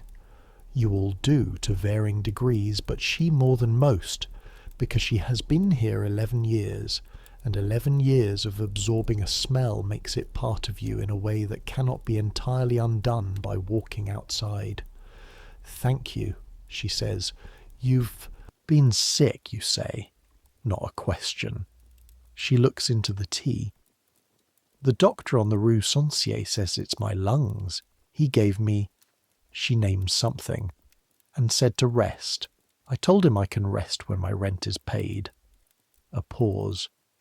"He came back in October and was less cheerful. You sit with her." Outside, the November rain continues. The gutters run. The city sleeps, or tries to. Someone in the street is singing something, a tavern song, getting progressively less musical as the singer moves away down the street. 11 years, you say, in this building?" "I came in 1840, she says. "My husband worked at the railways, the new line to Versailles. Good work while it lasted.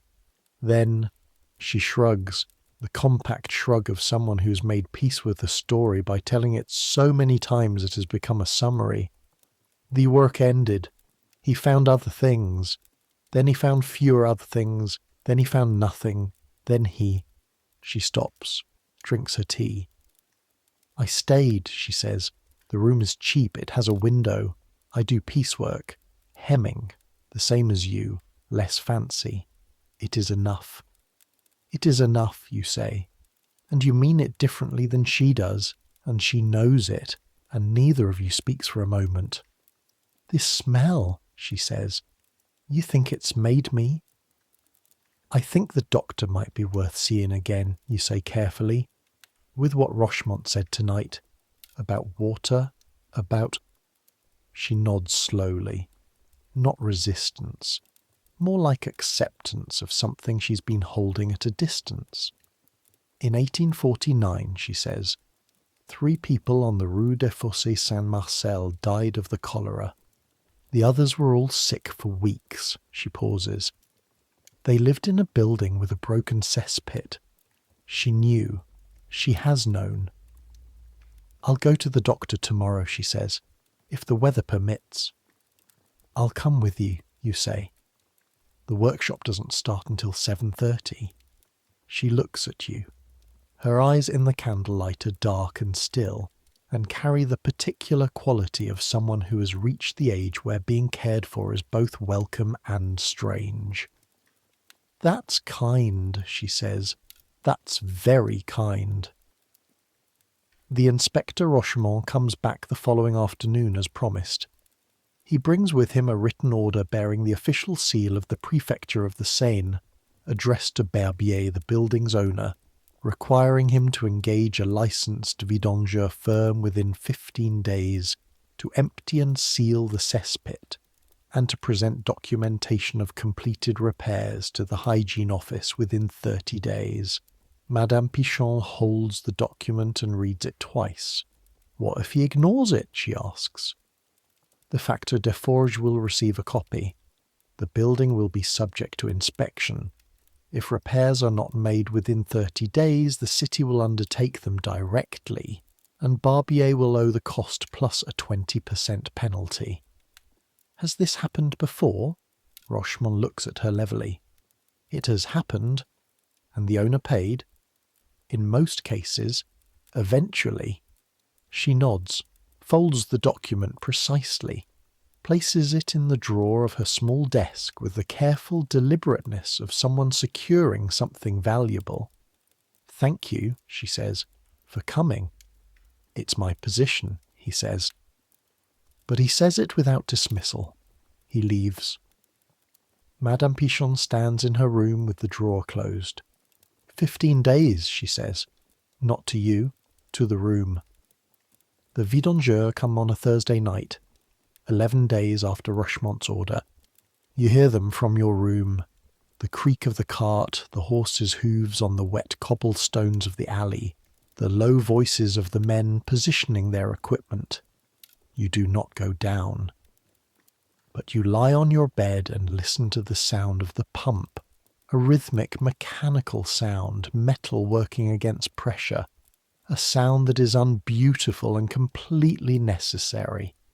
And you feel the vibration of it, faint but real, coming up through the floorboards, through the building's bones, from the place below everything where the problem has been, slowly, for 14 months.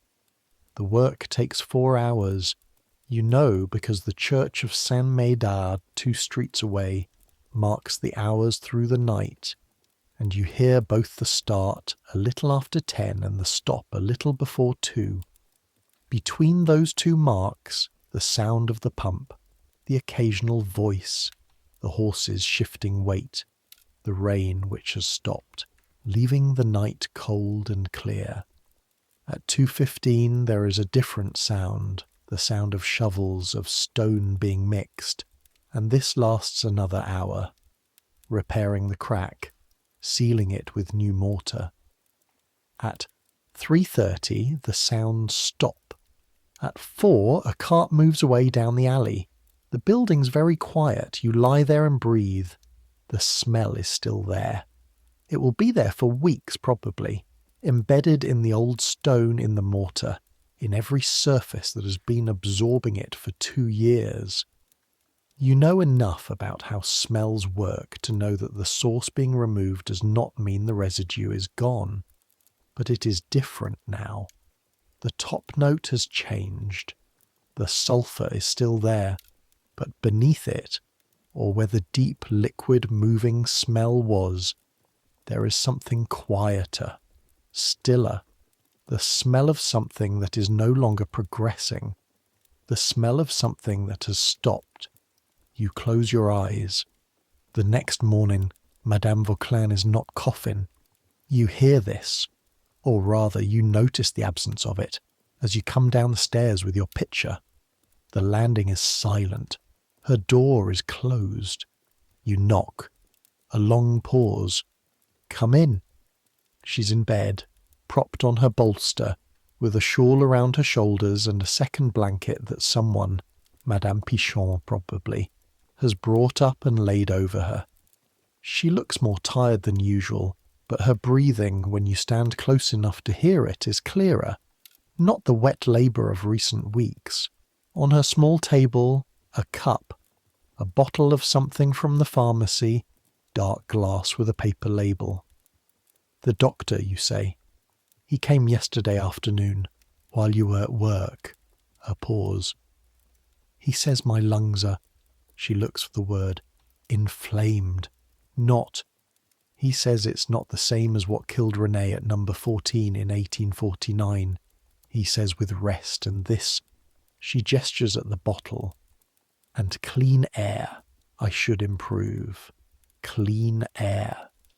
You think about what clean air means in a building on the Rue Mouffetard in November, in a city of 2 million people, where coal smoke is a given, and the gutters are full of the accumulated drainage of everything. Relative clean air. air that is at least no longer carrying a particular component of contamination from a particular cracked stone pit in the foundation. Good, you say. She looks at you. You wrote to the prefecture, she says. Madame Pichon told me. You wrote to them directly in October before. She gestures at the general last few nights. All of this. You had. Martha had helped you draft it. 2 sentences, one identifying the building and the problem, one requesting an inspection, and you had walked it to the prefecture's hygiene office on a Tuesday lunch break. The letter may or may not have contributed to Rochemont showing up when he did. You will never know. Bureaucracies respond to accumulated pressure, and pressure accumulates from many directions. Someone had to, you say. She nods, closes her eyes. The gesture of someone who wants to sleep but is making a small effort to stay present. Paris, she says, her voice quieting.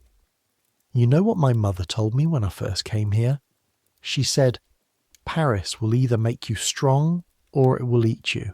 And the difference, she pauses, the difference is whether you understand that you are the ones holding it up. Not the buildings, not the boulevards, the people at the bottom of the building, the ones keeping everything running that nobody wants to see. Her breathing slows.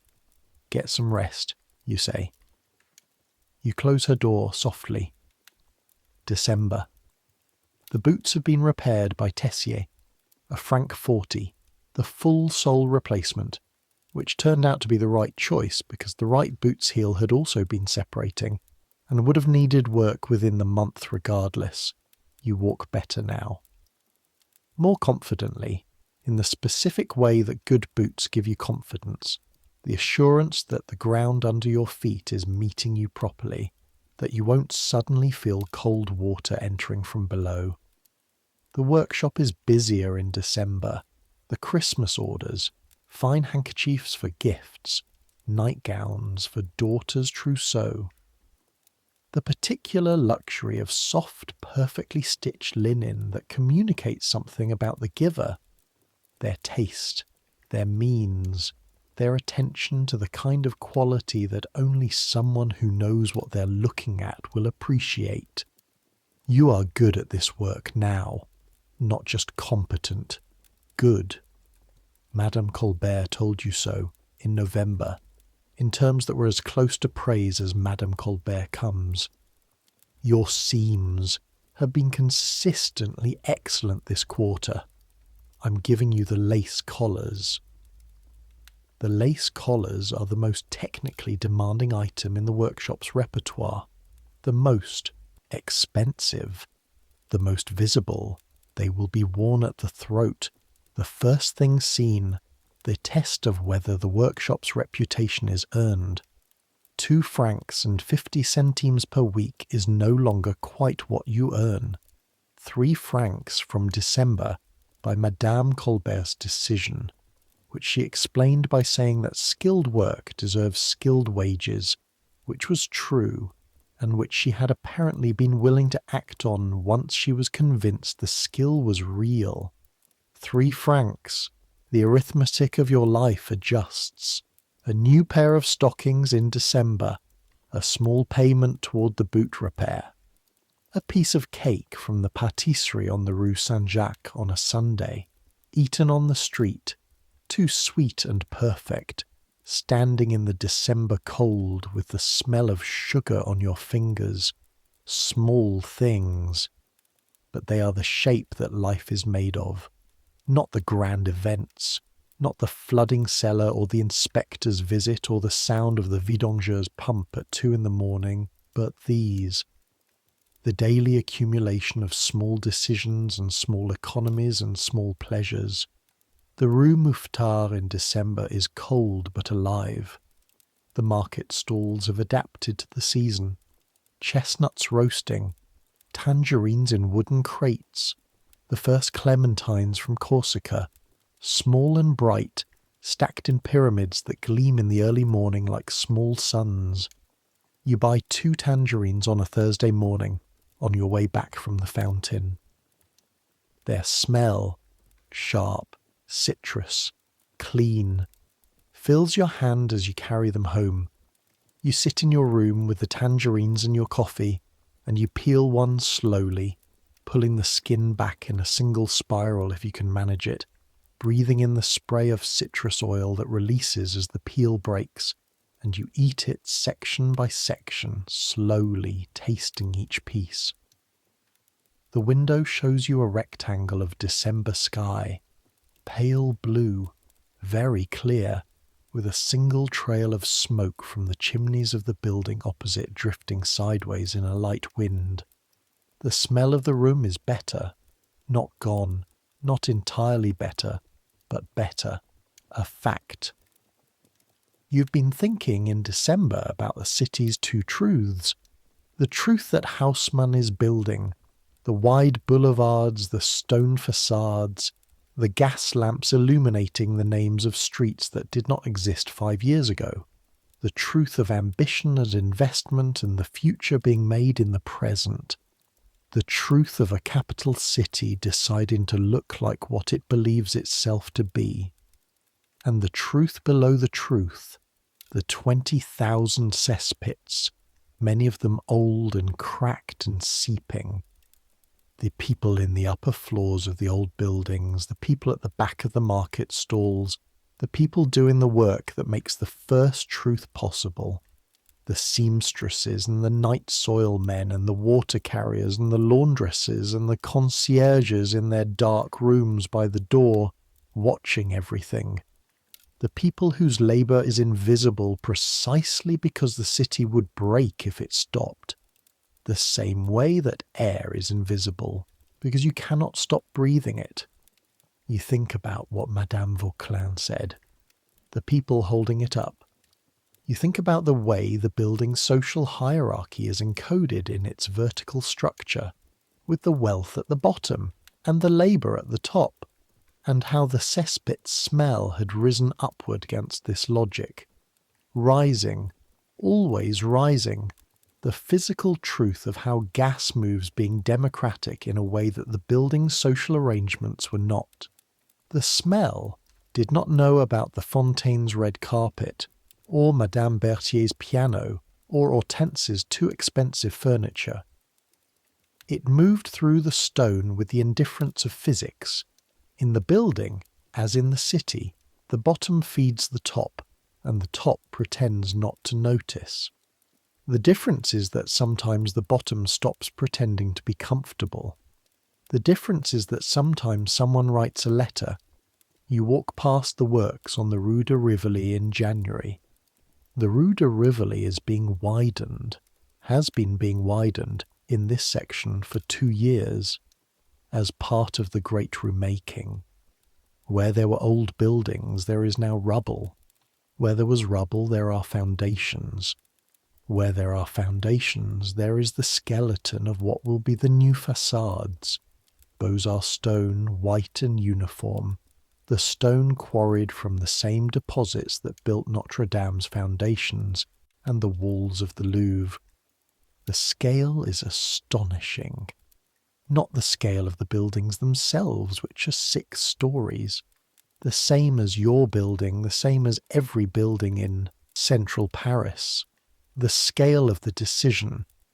Someone, Napoleon III, Haussmann, the combination of imperial ambition and administrative genius, looked at the city as it was and decided that it should be different, and the decision is being enacted now, in the mud and noise and cold of a January morning, by hundreds of men with pickaxes and shovels and horses and carts. A worker passes you, pushing a barrow of rubble. He's about 30, broad-shouldered, coat worn through at the elbows, boots caked with mud that goes up past the ankle. His hands on the barrow handles are enormous, scarred, cracked along the knuckles from cold and labour. He does not look at you. He's been doing this, the picking and the shovelling and the barrowing, since before dawn, and it is now 9 in the morning, and he will do it until dark, and he will be paid. You have read about this in the journal that Marta lends you, the Workers' Journal, the one published without a royal license from an address that changes every few months. Approximately 2 francs and 20 centimes for the day. 2 francs and 20 centimes for 12 hours of physical labour in January cold. Less than you earn per day.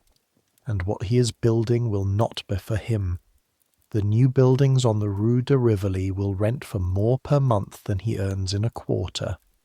The people who will walk on the wide new boulevard, who will look up at the clean stone facades and feel the particular civic pride that beautiful cities inspire in their residents, will not think about the man with the barrow. This is not new.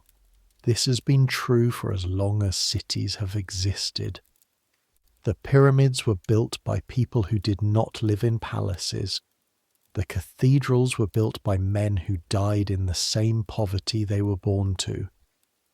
But knowing this does not make it a fact you can set down and walk away from. You walk past the construction site. The new city is being built on top of the old one. The old one is still underneath, in all the ways that matter. The smell in your room in April is qualitatively different from the smell in your room in October. This requires a moment of specific attention to verify, because you have lived with the smell for so long that distinguishing between degrees of it requires deliberate effort, a conscious act of noticing rather than the passive absorption of daily life. But it is different. The bass note, the heavy, dense component that has been the constant of your months here, is lighter, has been lighter since the repair, and lighter still as the weeks have passed and the stone has dried and the residue has slowly dispersed. The immobile Le Conte still smells of itself.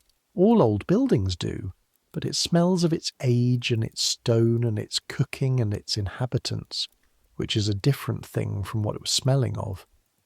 Madame Vauquelin's cough is better. She's not cured. The damage to her lungs from years of breathing contaminated air is not something that a month of pharmacy medicine can undo. But she is better in the relative sense, the sense of better than October, the sense that matters for daily life. You have moved your table under the window. This requires the chair, the backless chair, to be positioned more carefully, and the pitcher to find a new home on the floor beside the stove. But the result is that when the April light comes through the roof window in the morning, it falls on your table, on whatever work you've brought home to do in the evenings, on whatever you are reading, on your hands. April light in Paris, thin and tentative and genuine.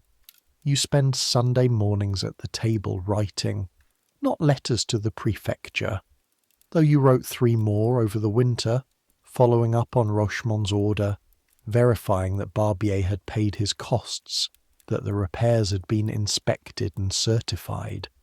You write in a small notebook that cost 15 centimes at a stationery shop on the Rue des Écoles. Not about anything in particular, about what you see from the window, about Madame Vauquelin and what she said, about the man with the barrow on the Rue de Rivoli, about the tangerines in December and the taste of each section. You are not sure why you write this. There is no audience. There is no ambition attached to it. It is more like the thing you told yourself you were doing when you went to the fountain every morning, going for water. Except this is going somewhere else, somewhere not quite nameable, a place where what you have observed and felt and smelled and carried has somewhere to go. Marta, who is the most practically minded person you know, says that writing things down is how you keep them from piling up inside you. Victorine says that Marta has never once written anything down in her life, and says this about writing because it's what she's read that people say. Both of them are probably right.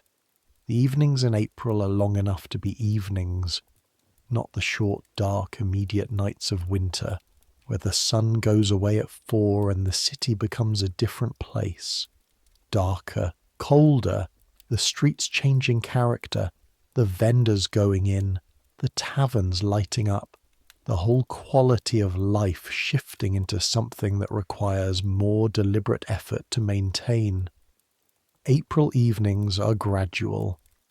The light holds until past 7, a long, low, golden light that catches the roof tiles and the iron balconies and the smoke from the chimneys and turns all of it briefly beautiful. You sit at your table, the table under the window, with the roof window open to the April air, and you watch the sky go from blue to gold to the particular faded pink-grey that precedes dark. The sounds of the Rue Mouffetard below, the last vendors packing up, the first tavern noise beginning, the constant percussion of the city doing its thing, a child shouting something, a dog, a cart with a squeaking wheel that you've heard every evening for 3 months, and that represents someone who has decided that the wheel squeaking is something that can be waited on.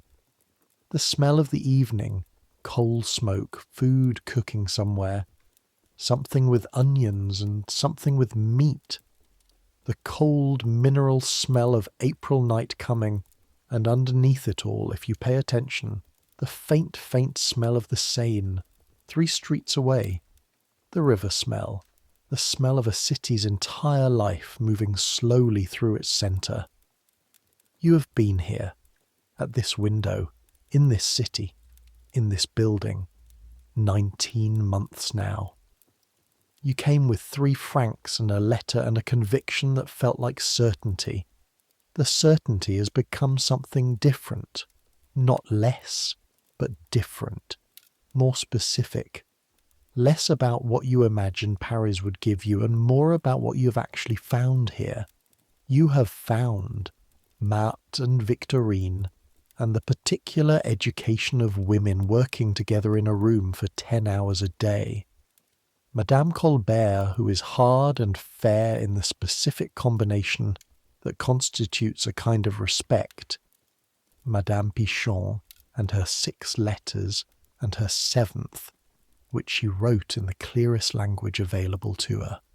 Madame Vauquelin and 11 years of absorption and the dry, matter-of-fact courage it takes to stay in a room that is making you sick because the alternatives are worse and you have decided not to let this city eat you. The Inspector Rochemont, who came at 11:30 at night with his ledger and his boots and his exhausted patients and who made a record. The vidangeurs in their rigid aprons at 2 a.m. pumping the problem away. You've found the fountain with its line of people and the tangerines and the booth at the brasserie and the boots repaired by Tessier and the notebook with 15 centimes worth of your own words. You've found that survival in this city requires a specific kind of attention, not just to the obvious, not just to the danger and the discomfort and the economics of 2 francs 70 a week, and later 3 francs, but to the ways the city reveals itself in small things, in the particular quality of how the smoke moves on a still morning, in the different sounds the stairs make at different times of day, in the smell of bread from the baker 3 streets over, arriving just before 6, reliable as a church bell. Paris is beautiful, and Paris is brutal, and Paris does not care about either of these things. It simply continues, accommodating 2 million lives with the indifference of a large body of water accommodating what falls into it. But you are one of those lives. You are the hands at the window. You are the person who carried the water every morning. You are a note in the ledger that Rochemont wrote, a voice in the accumulated letters that Madame Pichon sent, a pair of hands making things that will be worn by people who will not think about the hands that made them. That is real. The invisibility is real. The work that keeps the house alive is real. And you, Marguerite Bonnet, 23 years old in April 1852, seamstress, correspondent to the prefecture, drinker of fountain water, tenant of the 6th floor, you are also real. That may be the most useful thing Paris has taught you. Not the skills, though those are useful. Not the navigation, though that matters. The specific daily, morning by morning knowledge that you're here, and you continue, and that continuing is not a small thing. It is late now. Late enough that the Rue Mouffetard is quiet. Not silent, because the Rue Mouffetard is never silent, but quiet in the way that late night is quiet. The primary sounds faded, and only the residual sounds remaining. A tavern door, the watchman's call, somewhere east. The river, if you imagine hard enough. You close the notebook. You close the window, careful with the warped latch, pressing it into the frame until it holds. The April night air has turned cold, properly cold, the cold that reminds you that April in Paris is not summer, and the room holds the warmth of the day better than it did in winter, when the gap in the window frame made itself relevant. The candle on the table. You are tired in the specific way that tired means, from the tips of your fingers, where the calluses absorb the sensation of the needle and transmit it upward into the small muscles of your forearm, up the tendon to the inside of the elbow, through the shoulder. From the base of your back, where the sitting posture of the workshop concentrates its complaints at the end of the day. From your feet, which have walked the Rue Mouffetard and the Rue Saint-Denis and back, twice today, in the repaired boots. Good tired, the tired of a body that has done its work. You undress slowly, hanging your dress on the hook, your shawl on top of it.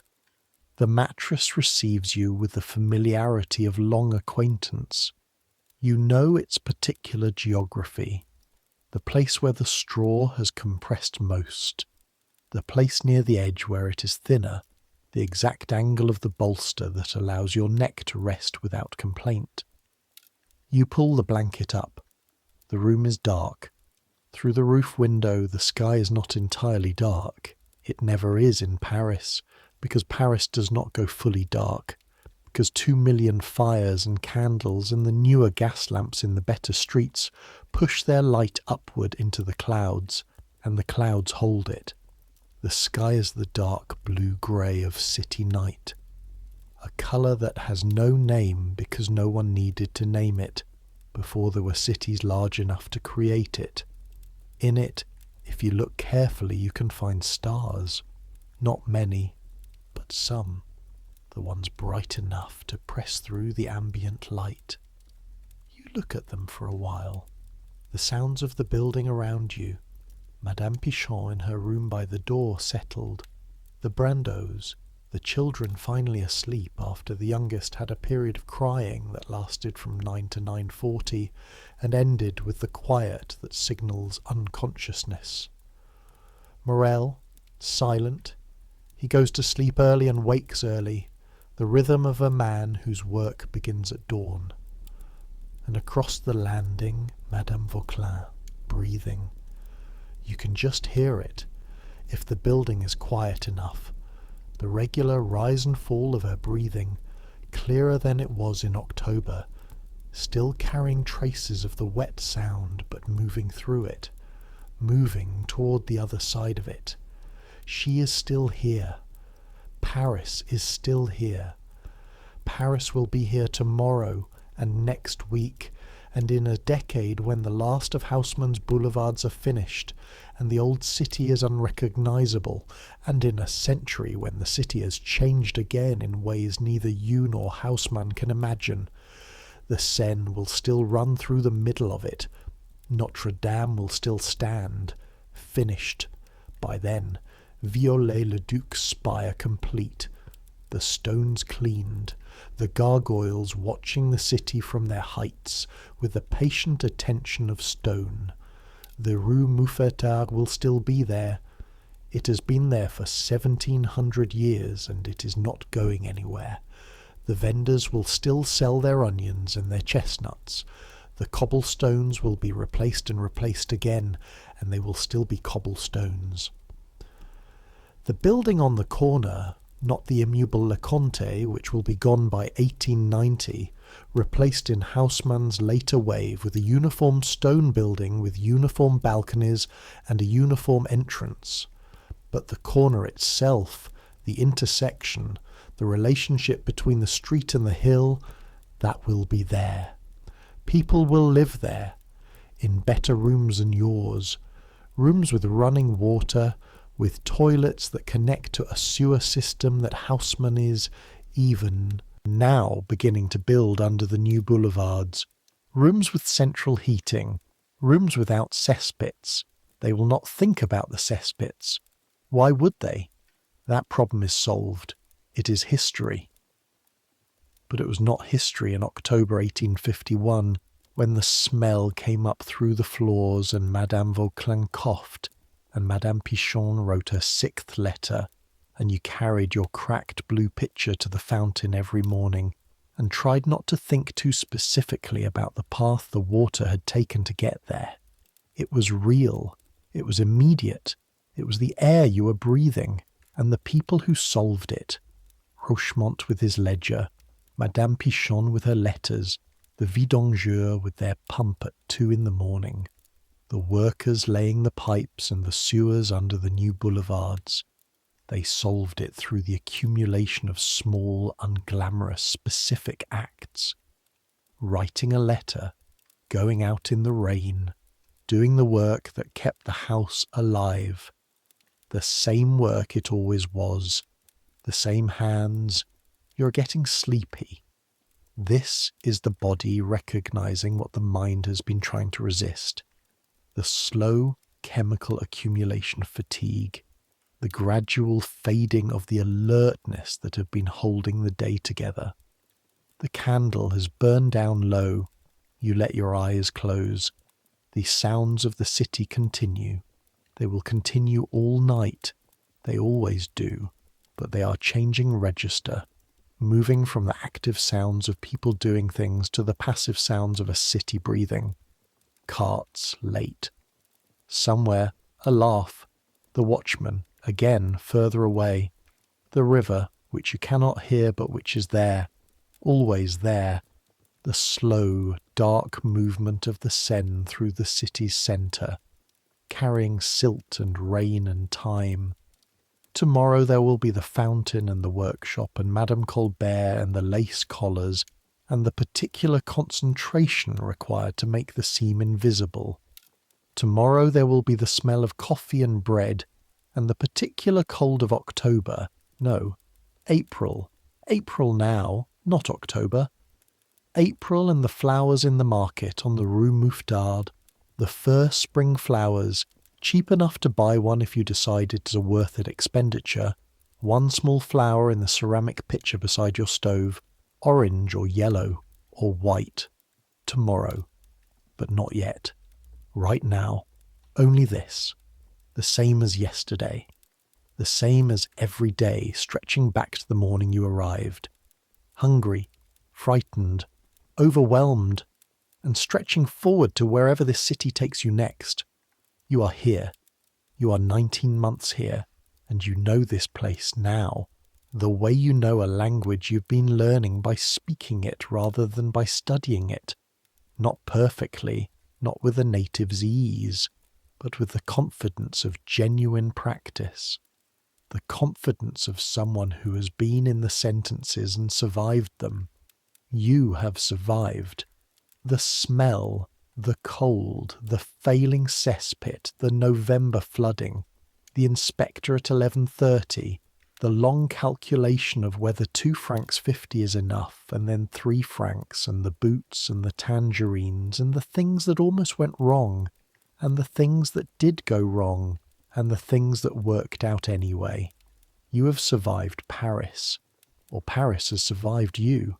Both are probably true. The candle gutters. One small orange light, holding for a moment, and then gone. Dark. The room in full dark now. Only the city sky through the roof window, that specific Paris night blue, those few visible stars. Your breathing slows. The calluses on your fingers relax. The ache in your shoulder begins to soften. The building breathes around you. Its old stone, its worn wood, its inhabitants in their various resting states. The building breathes with the slow respiration of very old things that have absorbed many lives into their walls and hold them there, not as memory exactly, but as a kind of density, as weight, as all the accumulated small warmths of all the people who have slept in all the rooms. Somewhere below you, far below, the cesspit sits sealed and empty and repaired. The crack in the northeast wall is mortared. The floor is dry. The building's stone absorbs the silence. Let it come now. Let the sleep that has been waiting patiently since 9 o'clock receive you finally. Let the workshop recede. The long table, the needle, the white linen, Madame Colbert's eye. Let it all go quiet. Let the Rue Mouffetard, that ancient road, that 1700-year-old market street, that permanent fact of the city continue without you for the hours until morning. Let Paris be Paris without your watching. It knows what it is. You know what you are. Warm enough, fed enough, safe enough. A room that smells better than it did. A notebook with 15 centimes worth of words. A pair of boots repaired, 3 francs a week, and the specific knowledge of how to make a seam invisible. You, right here. Centuries will pass. The Paris you know, the cesspits and the cobblestones, the omnibus and the fountain on the corner, the narrow streets of the Latin Quarter before Haussmann finishes them, the whole complicated, violent, beautiful, stinking, magnificent city of 1851 and 1852. That city will become history, will become the thing people read about and try to imagine and cannot quite reach, not fully, not the smell of it, not the cold of the floor under bare feet in the dark. But the hill of Montmartre will still be there, looking down at the river. The river will still be there, carrying everything downstream. The stone of Notre Dame will still hold the memory of the hands that cut it, the same stone that came from the same quarries that also provided the building you lived in, the building you held up along with everyone else. Some things don't change. The need for clean water doesn't change. The need for someone to write the letter doesn't change. The need for rest at the end of a long day, that doesn't change. Let it come then. Let the body have what it has earned. Let the mind soften and slow and finally stop. You've held this city together today, in your small way, the same as every day, the same as every person who has ever lived here and done their work and come home tired and let the dark receive them. Rest and dream of whatever dreams may come. Bonne nuit.